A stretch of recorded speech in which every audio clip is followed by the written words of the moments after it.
3 ans.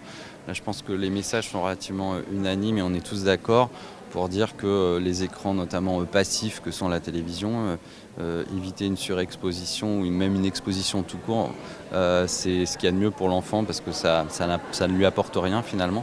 En revanche, sur tout ce qui est écran interactif, à partir du moment où ce sont des temps d'écran qui sont partagés, sur des périodes très très courtes, ça peut avoir du sens au même titre que n'importe quelle autre activité, mais à condition qu'on fasse ça avec parcimonie et surtout qu'on n'utilise pas les écrans pour s'acheter du temps pour nous, comme on le voit malheureusement très souvent. S'il y avait un seul message, si je devais le faire rapidement, c'est vraiment éviter les écrans non interactifs, donc tout ce qui est télévision surtout, jouer avec votre enfant, parler avec votre enfant, soyez dans l'interaction directe avec lui et rendez-vous compte que les écrans et particulièrement la télé en fait sont un frein dans la relation parent-enfant et amusez-vous avec lui en fait, jouez ensemble, c'est vraiment ça qu'il faut. Nos enfants vivent sans s'en rendre compte dans un univers d'écran, ils s'y habituent, ils voient leurs parents passer énormément de temps aussi sur les écrans parce que c'est une tentation.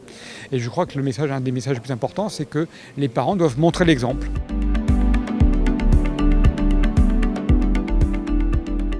On préconise souvent d'intégrer les écrans dans un petit peu la temporalité globale des activités qu'on peut proposer aux enfants. L'important, c'est vraiment de nommer les temps d'écran, que ce soit dans la durée, mais aussi en expliquant ce qui va se passer en amont et en aval des écrans. Tester le fait de dire, après tu vas regarder la tablette pendant 20 minutes, et après on ira faire un tour dehors, on ira faire du toboggan, on ira faire des courses, on se posera, on lira une petite histoire, et au bout de la 2e ou 3e fois, vous devriez commencer à avoir un changement, et ça fonctionne plutôt pas mal parce que l'enfant est plutôt rassuré, il sait ce qui l'attend après, donc il n'accepte pas ça comme étant une frustration ou une punition, c'est plus une étape comme une autre dans ce qu'est son déroulé quotidien.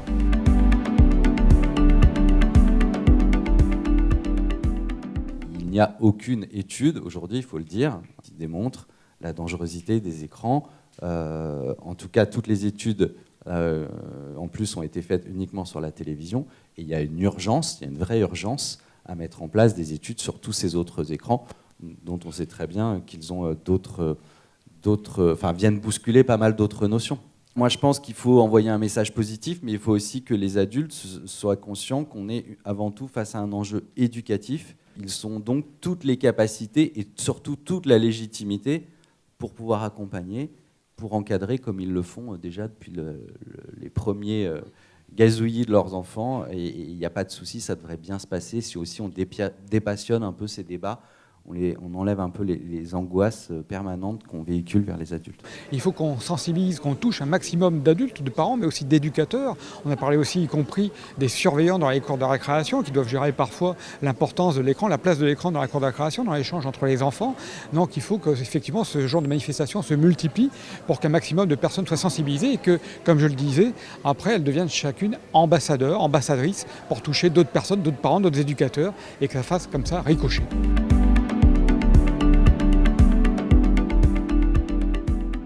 On aurait envie de repartir avec des réponses toutes faites et c'est pas ce qu'on a, mais on a des pistes. J'ai appris vraiment l'écran passif pour l'enfant de moins de 3 ans, il faut oublier. Donc pour moi, j'en déduis que ne pas allumer la télévision quand l'enfant est dans la pièce et essayer de prendre ce temps pour moi quand l'enfant dort ou est couché.